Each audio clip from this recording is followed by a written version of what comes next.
तो प्रसंग चल रहा है कि जब तक हम परमात्मा की शरण में नहीं आते हैं तो हम अपना केवल निर्धारित यानी अपना कर्म ही भोग रहे होते हैं जो हमारी किस्मत में लिखा हुआ होता है। और किस्मत बनती है आपके संग्रहित संचित कर्मों से कुछ पुण्य और पाप निकाल कर एवरेज से, जिसके पाप गणे हैं उसमें तो पुण्य घड़े पापों की रेशो ज़्यादा आपके जीवन में, पुण्य है उन पुण्यों की रेशो कुछ आपके जीवन में, दोनों मिलाकर प्रारब्ध यानी किस्मत यानी एक जीवन बना दिया। तो जब तक आप परमात्मा की शरण में नहीं आते हो तो यही कर्म भोगते हो। अच्छा, अब पर प्रसंग चल रहा है कि गुरु बिन माला फेरते गुरु बिन देते दान, अब गुरु बिन दोनों निष्फल हैं थे पूछो वेद पुराण।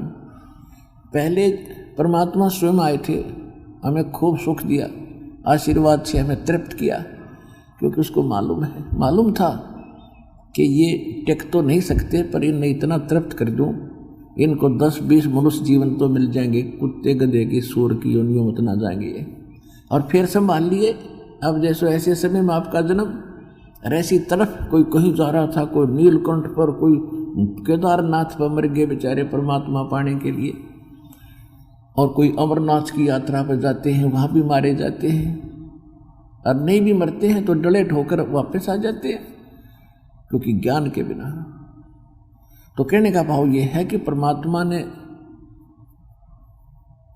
आपको उस समय इतना चार्ज कर दिया तो आपको मनुष्य जीवन मिलते हुए आ रहे थे, फिर संभाल लिया एन समय पर। तो प्रसंग चल रहा था कि आप एक विचार कीजिएगा, आपसे कितने पुण्य और विधिवत कराए जा रहे हैं, अकॉर्डिंग टू द सदग्रंथ करा रहे हैं, और उसके बाद भी आपका उभारा धीरे धीरे बिल्कुल बहुत स्लोली हो रहा है, आपका उत्थान हो रहा है। ये तो दास को मालूम आप में कितनी परमात्मा की कृपा हो रही है आपके घरों में। लेकिन आप कितने भूखे हैं, आत्मा कितनी प्यासी है, कितनी निर्धन होगी है भक्ति धन से कि आप यहाँ आ रहे हो मनो मुड़ के, और श्रद्धा के बिना तो यहाँ आया नहीं जाए इतनी दूर से, कोई 1000 किलोमीटर से, कोई 1500 किलोमीटर से, कोई 100 से, कोई 500 से। और क्योंकि एक तो ज्ञान ऐसा गजब का आत्मा ने अपने आप खींच लेता है, कोई विकल्प नहीं छोड़ता कि धरती पर कितो और भगवान है या कोई और ज्ञान है।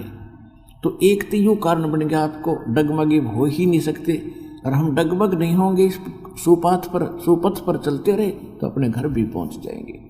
हमें भ्रमित करने वाले रास्ते में मिलते रहे, वो हमें डगमग कर देते, नहीं ऐसे नहीं इधर जाओ, वो उस दिशा को छुड़वा देते थे जो सही दिशा थी, और हम दूसरी दिशा पकड़ के यही धक्के खाते रहे। तो कहने का भाव ये है कि आपको यहाँ जब बुलाते हैं आपको कितना पुण्य मिला। यहाँ पर शास्त्र अनुसार साधना कराई जाती है, और जब तक हम इस परमात्मा कबीर जी की भक्ति नहीं करेंगे, साहिब की भक्ति नहीं करेंगे, तो कहीं हमारा ठौर ठिकाना नहीं। कैसे? जैसे आप पुण्यों के आधार से स्वर्ग गए और स्वर्ग के पुण्य आपके खत्म हुए तो वहाँ से धक्का दे दिया जाता, जैसे यहाँ मृत्यु होती है आपकी कोई नहीं पूछता कब मरोगे, आपका समय पूरा हुआ और तुरंत वहीं से ऑफ कर दी जाएगी बटन, जैसे ये मोबाइल वाले करते हैं, जिसने पैसे ना भर रखे पैसे खत्म हो गए वहीं से ऑफ कर देंगे, आपकी कोई ना पूछे, फिर वो खाली खोखा पड़ा रहेगा फिर मोबाइल। तो इसी प्रकार भगवान वहाँ से आपका रेंज चलती है, जब आपके वो समय समाप्त हो जाएगा, आपके पैसे खत्म हो जाएंगे तो वहीं से ऑफ कर देंगे, फिर से मिट्टी न ठाएँ फिर यो कितना। तो कहने का भाव ये है कि पुण्य स्वर्ग में खाए, वहाँ से धक्का मारा चलो नरक में, नरक के समय पूरा किया फिर चलो पृथ्वी पर गधा बनो, गधे का समय पूरा हुआ फिर कुत्ता बनो, कुत्ते का समय पूरा हुआ चलो सुअर बनो, और फिर ऐसे सब कुछ भोग भाग कर फिर आ गया फिर मनुष्य बनो, क्योंकि एक परमात्मा ने दया कर रखी है कि एक मनुष्य जीवन तो मिले ही मिलेगा, और उसमें फिर हम यही डले फिर ढोएंगे क्योंकि ज्ञान नहीं हमारे पास। तो ये चलो चलो मिटेगी, बिन साहेब की बंदगी कई ठोड़ ठिकाना ना, बिन साहेब की बंदगी। साहेब कौन? भगवान राम, अल्लाह, खुदा। वो कौन है वो राम? अनंत कोट ब्रह्मांड का एक रति नहीं भारे, सतगुरु पुरुष कबीर हैं ये कुल के सिरजनहार। हम सुल्तानी नानक तारे, दादू को उपदेश दिया, जात जुलाहा भेद न पाया, वो काशी मोहि कबीर हुआ। वो है वो परमात्मा, वो साहेब। गरीबदास जी उस साहेब की बंदगी के लिए प्रेरित कर रहे हैं। उस अकाल मूर्त शब्द स्वरूपी राम, उस कबीर भगवान की तरफ यह संकेत है कि बिन साहेब की बंदगी कहीं ठोर ठिकाना ना। अब प्रसंग आता है कि आप कितने भूखे और कितने निर्धन हो गए भक्ति धन के, और आपको अब गिलास के गिलास पिलाए जा रहे हैं इस भक्ति के, और फिर भी आप तृप्त नहीं हो पा रहे हो, क्योंकि आपको प्यास इतनी हो चुकी है। 600 वर्ष पहले वो 64 लाख भगत ही तृप्त हुए थे। बाकी अन्य जो हैं ये अपने पूर्व जन्म के संस्कारी हैं, और दुर्भाग्य उन पुरानियों का जो अन्य नकली संतों के पास आज भी फंसे बैठे। तो उनके अंदर से वो पहले वो निकल कर आएंगे जो 64 लाख परमात्मा के 600 वर्ष पहले शेष हुए थे। उसके बाद फिर अन्य भक्तों पर फिर कलम चढ़ाई जाएगी, कलम, क्योंकि वो तो काल के खेमे में है। फिर नए सिरे तक कलम लाई जाएगी और उनका भी उद्धार होगा। जो यहाँ बरवाला आश्रम आकर दीक्षा ले लेंगे वो भी पार होंगे। अब जैसे आपसे यहाँ पर आपसे कितनी अच्छी साधनाएं और भक्ति कराई जाती है। आपको प्रथम मंत्र दिया जाता है, और प्रथम मंत्र प्राप्त करके भी यदि किसी की मृत्यु हो जाती है, उसको तुरंत ही मनुष्य जीवन मिलेगा, चाहे उसने एक मंत्र का जाप कराया हो। चाहे दास उपदेश देता है और केवल उसमें बोला हो साथ साथ, और तो भी मृत्यु हो जाए, वैसे तो होएगी नहीं। बाकी मैं एक आपको ये बताना चाहता हूँ कि ऐसा भी यदि हो जाता है किसी के साथ, तो समझ लो वो जुड़ गया भगवान से, उसके अंदर भक्ति बीज उग गया, वो बू गया, और वो फिर उग चलेगा। तो अगला जन्म तुरंत मनुष्य का मिल जाएगा। 10 महीने में फिर आ लेगा सुथरा कमीज पहन कर, बढ़िया चोला पहन कर, लड़का या लड़की, स्त्री या पुरुष। तो इसलिए जो भक्त यहाँ आ रहे हैं, चाहे वो दुख, उनके यहाँ आने का कारण भले ही कोई कष्ट, कोई कष्ट है, संकट है, या कोई अन्य कारण है, कोई रोग है, तो उनके लिए वो रोग वरदान सिद्ध होगा। अब आम समाज को वो ज्ञान तो है ही नहीं जो भक्ति वाला है, क्योंकि हमारे पास तो PhD हो चुकी है हमारी तो। और दास जो विधान बताता है वो परमात्मा का है, परमात्मा ने बताया है, इसमें अंतर नहीं होगा।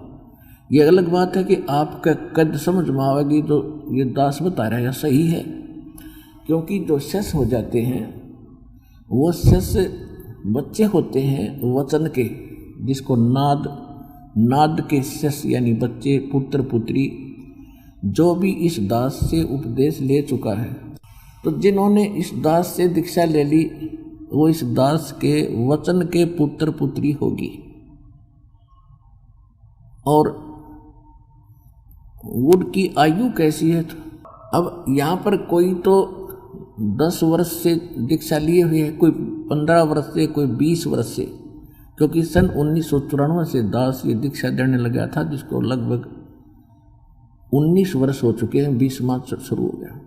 जो पुराने भक्त हैं, जो यानी 20 वर्ष के, 18 के, 15 के, 10 वर्ष से दीक्षित हैं, तो वो तो फाइनल हो चुके हैं। वो तो दास जो बोलता है सारी सत्य है, वो सारा सत्य स्वीकार करते हैं, उनको तो नो डाउट रहा, खत्म हो गई उनकी शंकाएं। अब रही बात कि कोई 2 वर्ष से दीक्षित है, कोई 4 वर्ष से, कोई 6 महीने से, कोई महीने 20 दिन का, किसी ने आज ही जन्म लिया है। यानी जिस दिन आपको ये सत मंत्र मिलते हैं, पूरे गुरु से दीक्षा मिलती है, उस दिन आपके ये मानव जीवन का जन्म माना जाता है। तो उस आधार से कोई 10 वर्ष का है, कोई 20 वर्ष का है, कोई 6 महीने का है, कोई 2 साल वर्ष का बच्चा है, तो छोटे बच्चों को जो दास बता रहा है, यानी कम समय से हमारे से जुड़े हुए हैं, वो छोटी उम्र के बच्चे हैं, तो उनको जो दास ये कथा बता रहा है, ये विधान बता रहा है, बेशक उनको ये बात अभी समझ में नहीं आ रही, लेकिन उनके हृदय में इतना अवश्य है कि गुरु जी जो कह रहे हैं ये गलत नहीं हो सकता। जैसे एक छोटा सा बच्चा होता है और वो पेन उठाकर खड़ा हो जाता है, पूछता कहता है पापा ये क्या है, तो पिताजी कहता है बेटा पेन है। वो फिर पूछता है ये क्या है, कि पेन है। फिर वो क्या करने लग जाता है, पेन है, पेन है। फिर कहेगा अक पेन है बेटा। तो वो करता करता उसने धर के रख के और काम लग जाएगा खेलने। वो ना तो ये कहता है कि वो ये भी नहीं मानता कि पिताजी जो कह रहे हैं गलत हो सकता है, लेकिन उसकी बुद्धि भी स्वीकार नहीं कर दी कि यू के चीज है पिताजी जो बता रहे हैं। तो आज कुछ भगत ऐसे स्थिति में हैं, आपकी अभी ना मिट्टी है, और जब यह मिट जाएगी ना, फिर उस बच्चे ने कहेंगे रे पेन ले उठा के भाग्य जागा, और पेन उठा के ले पिताजी। तो अभी आपकी ना मिट्टी है, लेकिन इसने मिटावांगे खूब।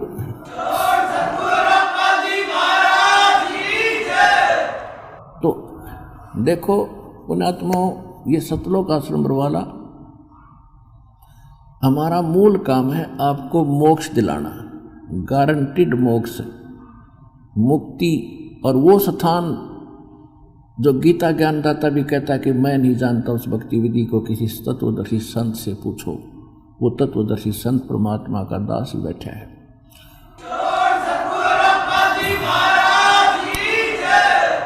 कौन सा श्रीमद् भगवद गीता अध्याय नंबर 18 के श्लोक नंबर 62 में कहा कि अर्जुन तू सर्व भाव से उस परमेश्वर की शरण में जा, यानी मेरी भक्ति भी छोड़ छाड़ दे।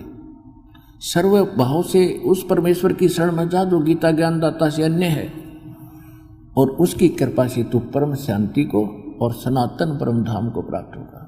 गीता अध्याय नंबर 15 के श्लोक नंबर 4 में कहा कि अर्जुन जब तत्वदर्शी संत की प्राप्ति हो जाए, फिर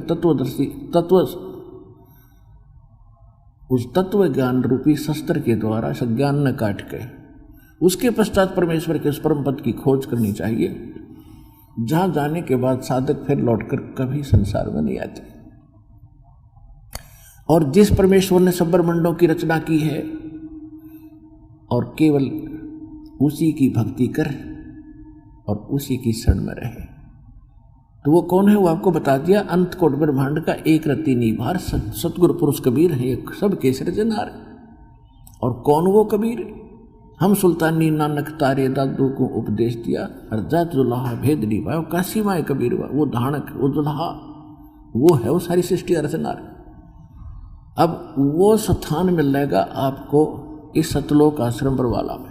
तो हमारा जो मूल उद्देश्य है, या कोई आओ चाहे मत आओ, हमारा उद्देश्य है आपको काल के जाल से छुटवा के फॉर एवर सुखी करना, सदा के लिए सुखी करना। और आप आते हो यहाँ केवल कोई रोग है, ये भगवान रोग दूर हो जाए। किसी को कोई अन्य टेंशन है, कोई अधूरा काम रह रहा है, किसी की बेटी का विवाह नहीं हो रहा है, किसी का काम नहीं चल रहा है, आप तो केवल ये मांगने आते हो। और ये तो हम आपको रूंगे में देंगे, रूंगे में, यानी फ्री ऑफ कॉस्ट।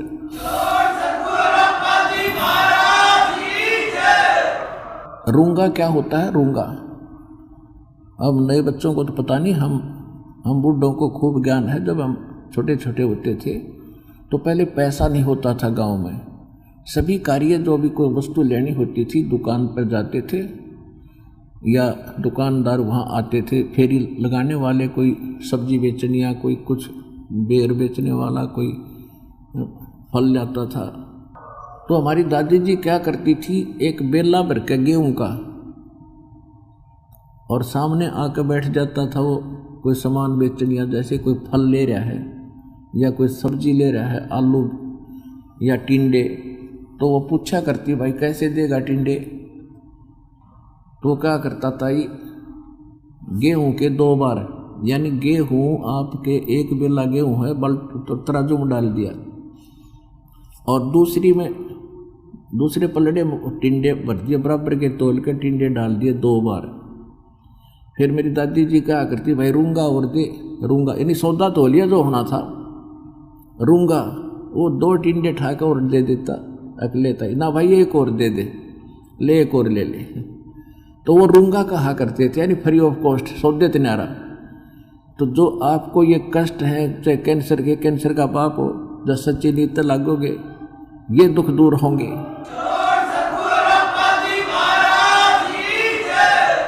जब आपको सिद्ध कर दिया कबीर इज गॉड, और गॉड के नहीं कर सकता, भगवान सब कुछ कर सकता है, लेकिन आप उससे फल प्राप्त करने के लिए लाभ प्राप्ति के योग्य बनना पड़ेगा। सतगुरु के दरबार में भाई कमी कहे कि ना, हंसा मौज ना पावता कोई तेरी चूक चाकरी मार। अब ये भी देखते हैं, आप सुनते इंटरव्यू, आशीर्वाद से ठीक हो गए, घर पे ही प्रार्थना की थी, नाम भी ना लिया, वहीं से मालिक पहुंच गए और वहीं से सुख देने शुरू कर दिए। और जो कोई कह रहे हैं मैं 4 बार आ लिया जी, कुछ राहत नहीं मिल रही, तो बताओ उसने क्या जवाब दूंगा, भाई हो जाएगा, लगा रहे। इसके भी 2 कारण होते हैं। जैसे एक तो दीर्घ रोगी हो, डॉक्टर के पास जाता है, डॉक्टर उसको एडमिट भी करता है और लगभग 6 महीने का ट्रीटमेंट करना पड़ता है, तो वो स्वस्थ होता है, लेकिन हो जाएगा कि वो ट्रीटमेंट सही है और एक इंजेक्शन और 2 टेबलेट में ठीक हो गया। ये वो नौके जी मैं क्यों ना ठीक हो यार, वो तो एक घबराया फिर स्वस्थ हो गया। तो ऐसे आपकी किस्मत के अंदर जो घने भयंकर पाप हैं, पहले परमात्मा उनने काटेगा जो आपके जीवन नाशक होंगे, और फिर धीरे धीरे आपने ट्रीटमेंट लगे रहो। ट्रीटमेंट सही है तो किसी को 2 महीने पीछे हो जाएगा, किसी को 6 महीने के बाद होगा गारंटीड, जब विश्वास से लगे रहे।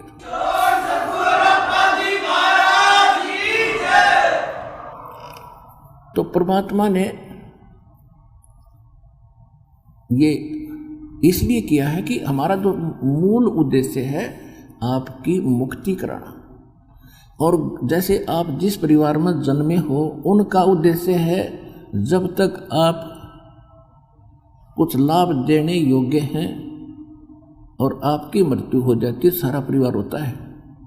और जिस समय आप हो जाते हो भयंकर रोगी और उठा कर भी घरवालन बैठाने पड़ते हो, नहाने धोने भी पड़ते हो, तो वो स्वयं प्रार्थना करने लग जाते हैं, वे परमात्मा इसकी माटी संगवा ली, ये परमात्मा बेसिक ठा ले, क्यों काम का ना रहा हो।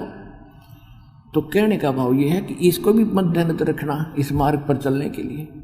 आज जितना भी कोई रोगी है या किसी प्रकार का कोई कष्ट है, भगवान के दरबार में कोई कमी नहीं, आपने सारे सुख देगा, पुत्र नहीं तो पुत्र देगा, आँख नहीं है तो आँख भी देगा, धन नहीं है धन देगा, और आपका रोग भी दूर करेगा। लेकिन उद्देश्य क्या है मालिक का, ये भी समझ लेना। अगर आप उस पर खरे नहीं उतरोगे, मोक्ष कराने का उद्देश्य आपका नहीं होगा, तो फिर आपको वो थोड़ा बहुत जैसा करोगे वो मिल जरूर जाएगा, लेकिन ऑल इन वेन रहेगा, व्यर्थ हो जाएगा।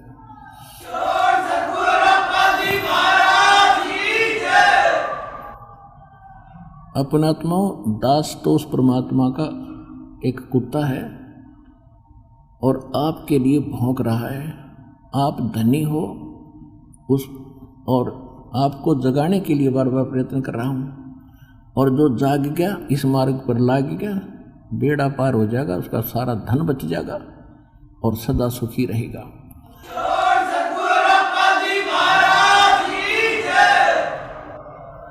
अब जो प्रसंग चल रहा है कि जैसे यहाँ दुखी आते हैं, बिल्कुल दुखी आते हैं, उनको देखा भी नहीं जाता, इतना कैर टूट रहा है। वो क्यों टूट गया? अगर वो आज देखो 600 वर्ष पहले परमात्मा ने धर्मदास जी से बताया था कि मेरी और इस काल की प्रथम सतयुग में वार्ता हुई थी, और इसने मेरे से वचनबद्ध करके ये कहा था कि 3 युगों में जीव ना ले जाना दाता वापस, और चौथे युग में आप कितने ले जाना। और इसने ये भी कहा था कि जो मेरा ज्ञान माने मेरा हो, आप क्या ज्ञान आधार से ले जाना, बाई फोर्स ना ले जाना, बलपूर्वक ना ले जाना। तो परमात्मा को पता था बलपूर्वक ले जाने का फायदा क्या, ये पहले वही ना गड्ढा करते, रह गया उल्टे धक्के मेरे यहाँ पर। तो ज्ञान से अपना बनाना, परमात्मा बोले तो ठीक से भाई। तो अब क्या है, अब ये इतना गजब का ज्ञान भगवान ने दे दिया। अब जो भी इस पुस्तक को पढ़ता है या टीवी देखता है वो हक्का बक्का रह जाता ठग्या सा कि हे भगवान यू ज्ञान है। और प्रमाण है तो सामने, एक तो दंत कथा सुनावे किसी के नहीं समझ में आवे, और दास तो एक शब्द कहता है 4 प्रमाण सामने धर देता ठाक है, ले भाई गाटर से टेक दे है प्रमाण के, हल्लन न जगह नहीं किता है। तो फिर वो इतने गदगद हो जाते हैं क्योंकि काल की बेड़ी घनी है हमारे, कोई लोक लाज की, कोई धर्म की, कोई बहन चाहती है तो मर्यादा घर के नहीं आने दे, कोई बूढ़े का प्रेरणा बड़ी है तो बच्चे नहीं जाने दे, कोई बालक का प्रेरणा होती है माँ बाप बाधा कर देंगे। तो वो मन में भी वहाँ मालिक को स्वीकार कर लेता है कि हे परमात्मा ये तो क्लियर हो गया, आपके अतिरिक्त कोई परमात्मा नहीं धरती पर। और उसी दिन से इतना भी मान लेता है ना, उसी दिन मालिक पहुंच जाता है, उसका रुखाड़ा बन जाता है खड़ा होकर, और उसके रास्ते खोलने शुरू कर देता है। लेकिन आना पड़ेगा यहाँ पर, लियाओ भी वही के कोई कारण बड़ा होगा फिर अपने बच्चे का। जब उसका हो गया हृदय से ये चाह लिया, आत्मा ने जब मान लिया कि कबीर इज गॉड, फाइनल हो गया, तो फिर उसका काम हो जाए शुरू, वो कैसे बंधन काटेगा और कहाँ कैसे आपको यहाँ पहुंचाएगा किसी कारण से भी। तो इसलिए परमात्मा ने उसकी यश कर दी थी कि मेरा ज्ञान न माने तो मेरा, और तेरे ज्ञान न मानो तेरा।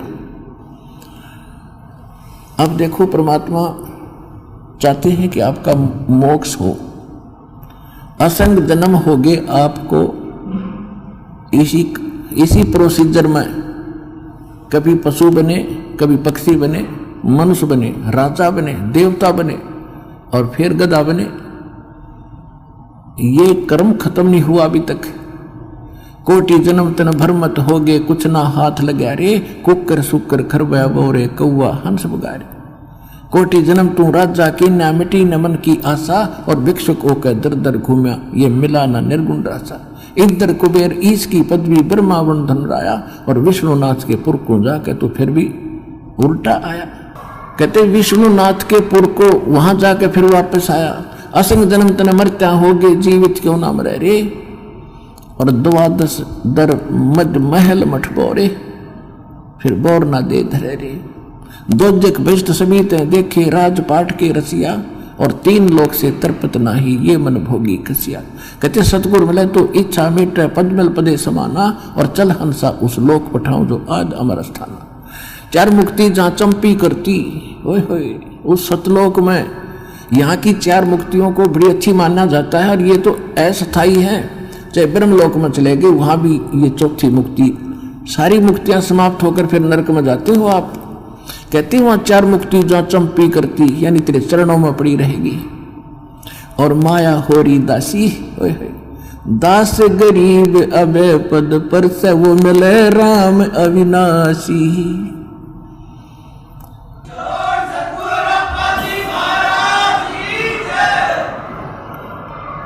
तो यहां आने वाले भक्त को ठीक है, कोई दुख में आता हो तो प्रथम बार आया, उसको पता ही नहीं बेचारे को, तो रोग कटाने आया है।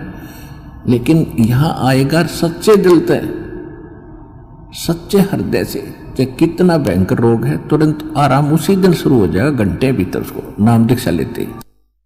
और यहाँ कुछ अधिकतर ऐसे आते हैं कि चलते हैं देख आते हैं वहां क्या हो रहा है। सभी बता रहे हैं कि वहां ऐसा लाभ होता है, और एक बार देख आते हैं, चलो देखना आगे, ज्ञान सुन लिया, समझ में आ गया, नाम ले लिया, ठीक है। और वहां जाके फिर कोई काल का दूत आवेगा कि इसका झाड़ा लगवा दो, वहां फलाने चल उसके पास ले चलो झाड़ा लगा दो। ये वहां ले जाएंगे, झाड़ा लगा देंगे, हमारा कनेक्शन खत्म। और झाड़ा तो कुछ होना नहीं था। यहाँ पर ऐसे सैकड़ों भक्त इन 3 दिन के अंदर दास को भक्तों ने मिला कि ये इसका कैंसर थी यहाँ मुंह में, और ठीक हो गया था। और ले जाके इसने किसी ने बका दिया, झाड़ा लगवाया, उस दिन से फिर शुरू हो गया। ये पड़ पाड़ में मर के कोई बात हुई है, जब यहाँ से राहत मिली और फिर भी ना टिका गया तो ये यूं मार खाते हैं आप। इसलिए परमात्मा अपना हाथ उठा लेता है और खा ले धक्के, और फिर दोबारा देर से सेटिंग होती है। जब मालिक में विश्वास हो गया तो दास कहता है नाम तब लो जब आपका पक्का दृढ़ विश्वास हो जाए कबीर इज गॉड, और पृथ्वी पर कोई और जगह दिखाई ना दे। फिर देखना ये दास का यहाँ उद्देश्य क्या, 3-3 घंटे गला पढ़ाऊं, यही कि आपको पहले ज्ञान से परिपक्व करूं। ज्ञान संपूर्ण हुआ नहीं और हरदा नहीं छदाया, इस देखा देखी भक्ति का यो रंग नहीं ठहरा। अब देखा देखी आते हैं, फलाना ठीक हो गया हम भी चलते हैं, आ तो गई लेकिन मर्यादा पर टेको, और फिर देखो परमात्मा के हाथ, फिर देखो सुखमा लिख के रोज नए नए। तो इसलिए दास आपको पहले मर्यादा बताता है और मर्यादा के बाद आपको दीक्षा दी जाती है। स्वीकार्य है तो लो, ना और दृढ़ता से ज्ञान सुनो, फिर पक्के हो जाओ जब लो। आप ले लेते हो ऐसे देखेंगे तो भगवान भी देखेगा फिर ये तो बराबर की बात से अंडरस्टूड है।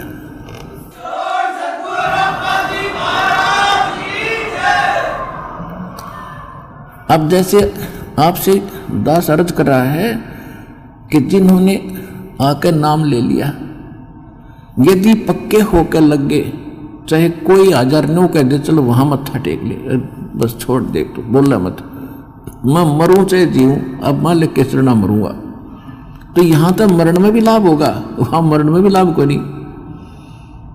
वैसे तो मालिक की शरण में आकर जीव मरेगा नहीं, चाहे 100 बार को वालो चाहे 1 बार को वालो, विश्वास करो इस बात पर। मरे हानि उसको होगी जो मर्यादा नहीं। यहां आए प्राणी को हानि उसको होगी जो परमात्मा की मर्यादा को भंग कर देगा। परमेश्वर का वचन है, जब लग हंसा हमारी आना, काल लगे ना तेरा बाना। कहते हैं काल, जब तक ये हंस मेरी आत्मा मेरी मर्यादा में रहेगी, मेरी आन कान में रहेगी, तब तक तेरा कोई अटैक नहीं हो सकता। और जब हम मर्यादा ही को छोड़कर बाहर चले जाएंगे तो फिर भाई काल है सारा।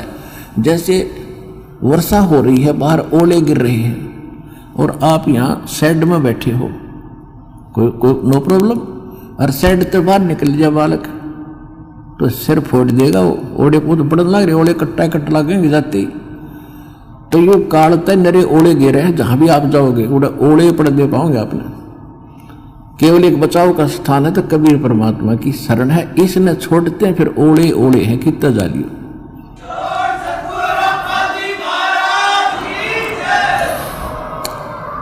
तो दास आज आपको जो अधिकतर रोगी आते हैं, आत्मा दास की रोती है, यहां तो रोने का समय नहीं मिलता, एकांत में जाकर मैं देखता हूं परमात्मा आपके बच्चों का क्या हाल हो गया है।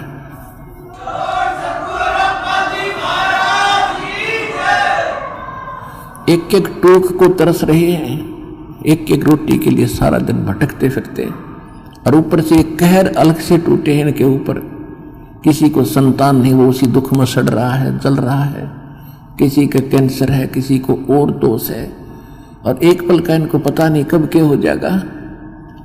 तो इस कारण से परमात्मा से अर्जी लगाता है दास कि दाता हम तो इसे निकम्मे हैं, और आपको ही मालूम है हम कितने कैसे अच्छे होते तो चले जाते अभी से, अच्छे भी आप बनाओगे, दृढ़ता भी आप ही लाओगे, तभी हम आगे बढ़ पाएंगे।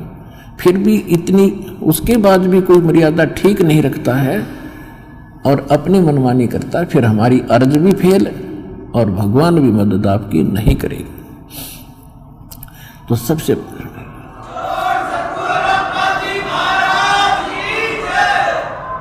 तो कहने का भाव ये है कि जैसे एक भक्त के मतलब अच्छी कितनी इस ज्ञान से कितना फर्क पड़ा। एक भक्त का लड़का कति अपाहिज था और परमात्मा का नाम लिया उसने, वो आता रहा, कुछ राहत मिली उसको, राहत मिली तो वो तब तक 1 2 4 10 12 साल भर वो आया, उसको ज्ञान समझ में आ गया और उस बच्चे को सतनाम तक प्राप्त हो गया और फिर उसकी मृत्यु होगी। अब उस पिता को कति दुख नहीं था। उसने ये शब्द कहा कि जी आपका बच्चा शरीर छोड़ गया, सतलोक चला गया, वहां भी कोई बात ना, यह तो आत्मा परमात्मा की है और उसने देखना है कि उस अपनी आत्मा को वो कैसे छुड़वाओगा परमात्मा इस काल के जाल से। तो उन्हें बोला जी कति दुख नहीं बने, घनी खुशी हुई एक मेरा बेटा सतनाम लेकर मर गया। और आप तो कहते हो कि प्रथम नाम से मनुष्य जीवन मिलेगा और उसके तब भक्ति का बीज दृढ़ हो गया। तो देखो कितना हल्का हो गया, पहले वो कहर हो रहा था वो बच्चा, उसके लिए एक ज्ञान से हल्कापन और फिर समाधान हो गया। और वो ये गारंटीड बात है 10 महीने में यही सतलोक आश्रम में दिखा दूंगा, उस बालक को दूर नहीं जाएगा। तो हमारा यहाँ जो मूल सौदा है, जो मूल हम सौदा करते हैं, वो तो इस आत्मा का कल्याण का है और बाकी जो आपको सुख देंगे हम यहाँ परमात्मा देगा। दास तो देखो परमात्मा ने हमारे इस दास को खूब सतर्क कर रखा है कि अपने ऊपर कभी ना लेना, खुद भगवान ने नहीं ली। परमात्मा की एक वाणी है, सुख देता है दिए जात है, ये दाता दिन रैन और लोग भरम मोह पे करें ताते नीचे नैन। देने वाला परमात्मा कबीर जी है और दास को केवल एक बीच में आपका मीडिया बनाए बैठा है।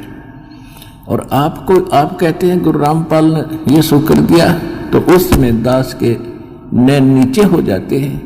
परमात्मा कहते हैं कि देने वाला दे रहा है और लोग भरम मुझ पे कर रहे हैं ताते नीचे नैन। कहने का भाव ये है, देखो करेगा तो इस दास के माध्यम से। इस दास को ये समझ लो एक सिरिंज है इंजेक्शन लाने वाली, और यह ओके सिरिंजर बढ़िया नीडल है, इसमें दवाई है भगवान और लगेगी रामपाल के आशीर्वाद के माध्यम से यह दवाई भगवान वाली जाएगी ऐसे।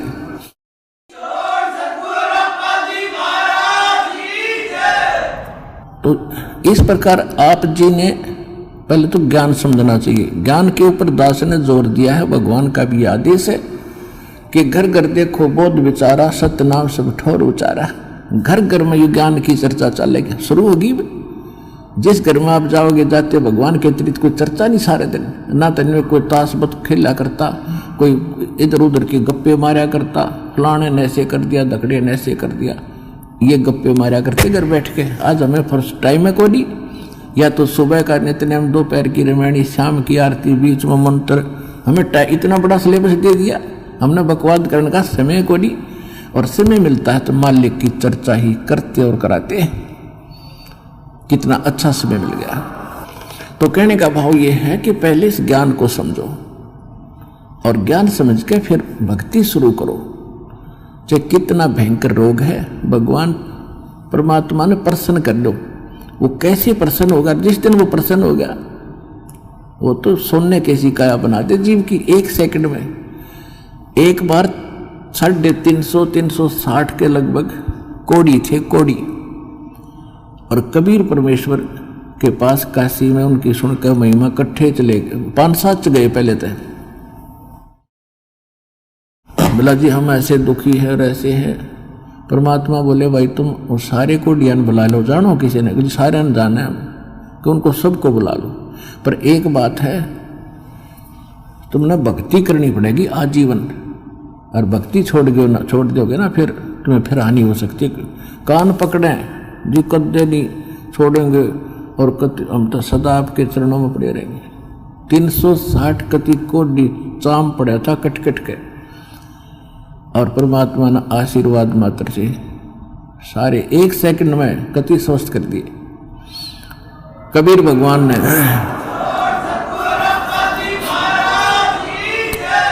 अब वो हो गए स्वस्थ कति। अब जाते उन्हें तक 10-5 दिन तो महीने 2 महीने तो ठीक सी भक्ति करी, फिर हुए बकवाद भागी। कोई कितना किसी कपड़े पहरे अंडर, कोई ब्याह करवा लिया, और कि तो कोई फंड कर रहा है, वो भक्ति छोड़ गई। अब परमात्मा ने दास को एक इंस्ट्रक्शन दे रखी है कि परमात्मा करता ऐसे भी सकता है, लेकिन वो करके देख लिया ये बकवादी को ना कब आते।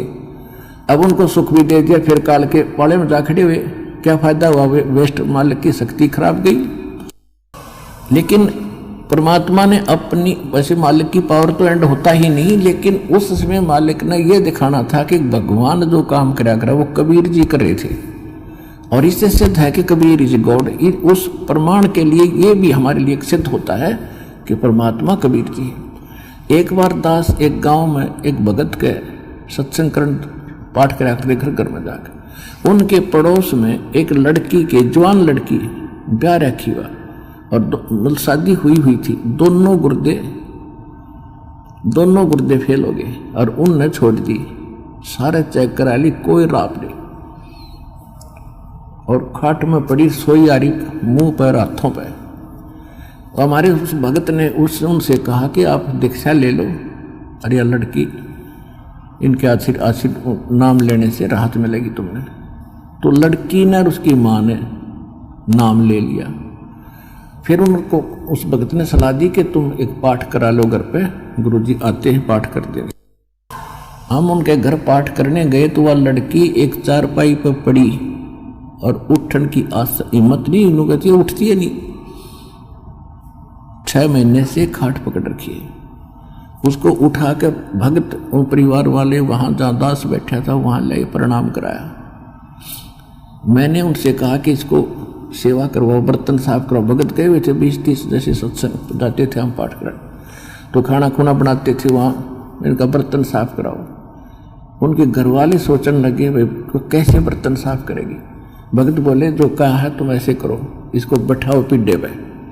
वो बैठा दी, 2 घंटे बर्तन साफ करे और अपने आप उठ के चल पड़ी। अब वो कति स्वस्थ होगी, पूरे परिवार ने नाम ले लिया और 1 साल के बाद सब छोड़ गए और वो अपने ससुराल चली गई। आज तक जात नहीं बुझी रामपाल की। ऐसे कृतघ्नी भी हम। तो अब परमात्मा ने हमें भी दिखाया है कि इतना जल्दी ना करे, करना तो है लेकिन ये टिक जाएंगे जब सारा ठीक कर देंगे। तो इसलिए परमात्मा ने उनको आशीर्वाद से कोड भी ठीक कर दिया, फिर काल की बकवादों में। तो इसे हम पसंद नहीं करते। हम चाहते हैं कि आपके अंदर भक्ति बनी रहे और धीरे धीरे आपका यो रोग ठीक हो, तब तक आप ज्ञान समझ जाओ। और जिसके मन में दोष है वो चला जाएगा, फिर कितने पृथ्वी ठिकाना नहीं, वापस में फिर भटक कर फिर आखिर में यही आना पड़ेगा। एक अभी कल ही मिल रहा था, एक बहन आ रही थी, उसको और उसका पति भी मिला। भक्तों ने बताया कि ऐसे ऐसे ये बहन आई थी 3 महीने पहले और इसको बहुत समझाया नाम ले ले, इसका पति ने नाम ले लिया, इसने ना लिया। और ये भी आप विचार कर लेना, जो यहाँ आकर दीक्षा नहीं लेकर वापस जाता है तो उसकी कोई करड़ाई है, कोई भयंकर कर्म उसको दुख देने वाला है, जिस कारण से काल उसने परमात्मा की ओट में आन नहीं दे रहा। तो 3 महीने पहले वो आई थी बेटी, नाम ना लेके गई, फिर छत पड़ गई उसके ऊपर और रीढ़ की हड्डी टूट गई। अब और सीधी पड़ी है कति हलन की न टहलन की। अब परसों लेकर आ रहे थे, जब बताई माँ बेटी उस समय क्यों ना लिया, तो नहीं वो नाम या बला टल जाती तेरी। नहीं बोले जी गलती बन गई, बता ये अब कैसे आ गई तू। अब सब, अब रामपाल सही हो गया और कबीर भी भगवान हो गया, जब दे ही टूट गई। अकल के चोर, बता क्या कर ले इनका।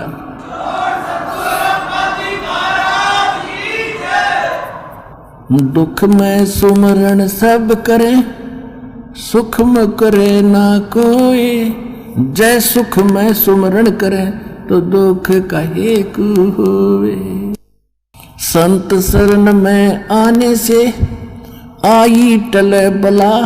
जय मस्तक में सूली हो वो कट्टे में टल जा। इस समर्थ परमात्मा की शरण में आने से यदि मौत भी हो यानी सूली टूटना हो तो कट्टा लगकर ही बच जाता है। अब जो प्रसंग चल रहा है पुण्यात्माओं के दास, जैसे यहां सुनता है कई भक्त आते हैं, ये ऐसे तो घने मिलते समय जो बोला जी कति घना ठीक हो गया, थोड़ी सी कसर रह रही है। मैं कहा यह कसर तो रखनी है सारे। मैं कहा यह ना रही ना तो फिर भाग जाओगे, वो काल के उसमें पाले में खड़े हो जाओगे जा करके। ऐसा नहीं, परमात्मा इतना दुख नहीं देने देगा आपको कि आपकी जान चली जा। तो इसलिए परमात्मा भी कहते हैं, हमें संकेत करते हैं कि सुख के माथे सला पड़ो, जो नाम हृदय से जावे, और बलिहारी उस दुख के, जो पल पल नाम रटावे। परमात्मा हमें संकेत करते हैं कि हे भगवान, ऐसा सुख ना देना जिससे आपकी भूल पड़ जावे, और इतना दुख दिए रखना दाता तेरी याद बनी रहे। तो पुण्यात्माओं, हम सुखी होते ही भगवान बोलते हैं, और दुख जब हमारे ऊपर आते तो कर्मों के हैं, और फिर हमें भगवान याद आता है। तो हमारे अब देखो आपके पापों में आग लगा रखी, भगवान ने आग लगा रखी। जो संचित कर्म है उनके भी, और जो प्रारब्ध वाले इनमें भी। जब कर्म जले हैं, जब भी घास जलता है तब भी धुआं धावा आग उग थोड़ी बहुत दिखे जानो दुख दे रही है, लेकिन कति रोग कटन लाग रहा है आपका, तो थोड़ा बहुत कष्ट भी हो उसने सहन कर लेना। अब जैसे तो आपको जो भयंकर रोग थे, जो भयंकर दुखदायी कर्म है, पहले आपके उन पर कुवाड़िया चल रहा है परमात्मा का, और छोटे मोटे तो धीरे धीरे हो जाएंगे, सारे ठीक हो जाएंगे। जैसे डॉक्टर के पास कोई भयंकर मरीज जाता है, वो सबसे पहले डॉक्टर उस स्थान का इलाज करेगा जहां से रक्त निकल रहा है, यानी जिससे उसकी जान जानी हो। एक्सीडेंट हो गया, हड्डी टूट गई और कहीं रक्त स्राव हो रहा है, तो सबसे पहले डॉक्टर ये देखेगा कि इसका इस स्थान पर ऑपरेशन करें जिससे इसका खून रक्त बंद हो। और वो रो रहा है, डॉक्टर साहब टांग में दर्द घना है, हाय मर गया, तो डॉक्टर उसने ना देखता कि उसने तो चिल्ला लड़ते थोड़ी देरी तो फिर कर दूंगा ठीक, पहले ये रोग काटना ये करना जरूरी है जिससे इसकी मौत ना हो जाए। तो परमात्मा आप ताई हो एक दुख न ठीक कराने खातिर, और परमात्मा आपके वो पहले ठीक करेगा जिससे आपकी मृत्यु, जैसे आपकी मृत्यु निकट आएगी, समय आपका रहा नहीं, एक्सटेंड आपकी है नहीं आगे आयु, तो सबसे पहले उस कर्म को बढ़ाएगा आपको जिससे आपकी एक्सटेंशन हो। उसके बाद फिर सुख तक दे जाएगा जब तक आप रहोगे शरण में। तो इसलिए आप विश्वास के साथ इस मार्ग पर लगे रहो, और जैसे दास कहे वैसे चलो, किसी की और बातों में आकर भगवान से दूर ना होना। आप सदा सुखी हो जाओगे, आपको सर्व सुख मिलेगा और मोक्ष मिलेगा। ये सुख तो रुंगे में मिलेंगे, फ्री ऑफ कॉस्ट मिलेंगे, और मूल सौदा आपका मोक्ष होगा, वो गारंटीड होगा।